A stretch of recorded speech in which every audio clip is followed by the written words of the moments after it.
Hey guys, it's Nick here from That Student Life Australia, and this video is going to be a little bit on how to prep yourself for your half-yearly exams, which if you're in year 11, or no, year 12, sorry, should be coming up fairly soon for you.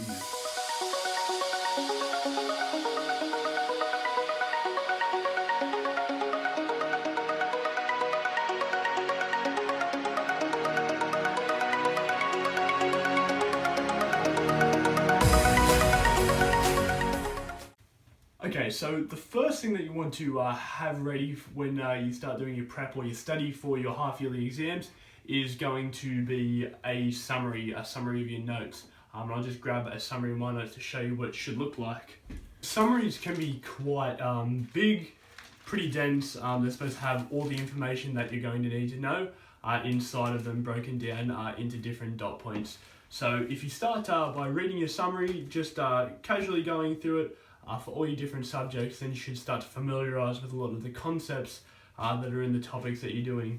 Better yet, if you can break it down and make your notes a little bit more succinct from your summary, do that. That's going to help you to write your answers in the exam a little bit better. The next thing you can do is actually take your summary and then write flashcards based off the dot points, because it does two things for you. Basically, it forces you to go back through and relearn all the information. And second of all, it forces you to do it in a more succinct and a more condensed fashion, so you don't have to talk for pages and pages and pages about simpler concepts. You learn how to write them quickly and more efficiently. I cannot stress the importance of this next step enough, and it is to do past papers. Past papers are obviously, a direct, almost replica of the information that you're going to be required to produce during your exam. Obviously, this book has a lot of HSC past papers in it. You might need to be doing the past papers that your school should have from the previous years, so just go and ask a teacher and they should have a stack for you. Usually for your half-yearlies, I recommend doing about 5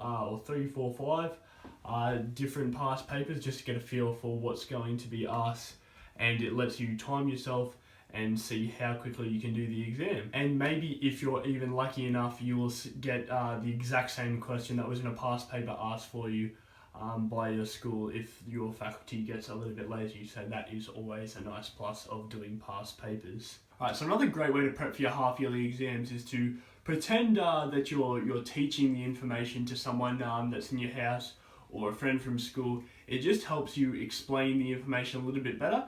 And a little bit in a bit of a more succinct, short way, because that's what you're going to need to do when you have only got 4 or 5 lines to do it in an exam.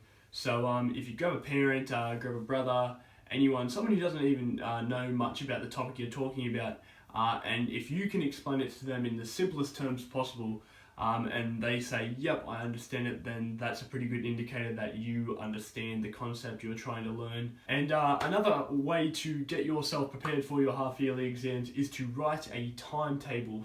Plan your study schedule out, so you know what you're going to do at every moment of every day. Alright, so when you have your diary or whatever you're using to organise yourself, my best method I found is to put a little checkbox next to whatever you're doing, so you can tick it off as you go.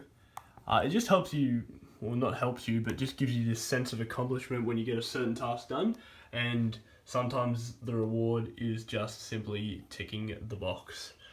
So this would be a typical day when prepping for an exam. Get up at 6 until 7, do some English memorisation, because I found I memorise best in the morning. Followed by a maths past paper. Only do half a past paper at a time if you're pretty strapped for time. That way you're still getting something done, but you're not wasting like 3 hours just sitting down and doing the one thing. Then you'd have everything to get ready for school, go to school, 3:30 till 4, give yourself a little bit of a rest, because rests are important. And then the rest of the afternoon would look something like that. So just reading a bunch of chemistry stuff, doing some maths homework, biology summaries, and writing a religion essay at the end. That's a fairly typical day when you're prepping for exams. Eating and drinking the right things, like plenty of water, it just helps you stay more attentive during the day, Make sure you're having a proper breakfast, a proper sort of lunch/morning tea thing, and a really solid dinner to give you the energy that you need to be doing to put in the hours that we just looked at in the previous clip. But try not to become super dependent on stuff like caffeine or chocolate or whatever your fix is to get you to keep you studying over 6 hours of sleep, because under 6 hours of sleep your brain just goes haywire. You're not going to concentrate properly, and that is where stupid mistakes come from. Other than that, it's just little stuff like making sure you've got the right pens, the pens that help you write faster, making sure you do all your little weird exam prep stuff. It's just little things to make you feel more comfortable in the exam room, because ultimately that is going to enhance your performance. Thanks very much for watching this quick video, guys. This is a video response to a YouTube user who consistently comments, and I want to thank him very much. His username is worm6942.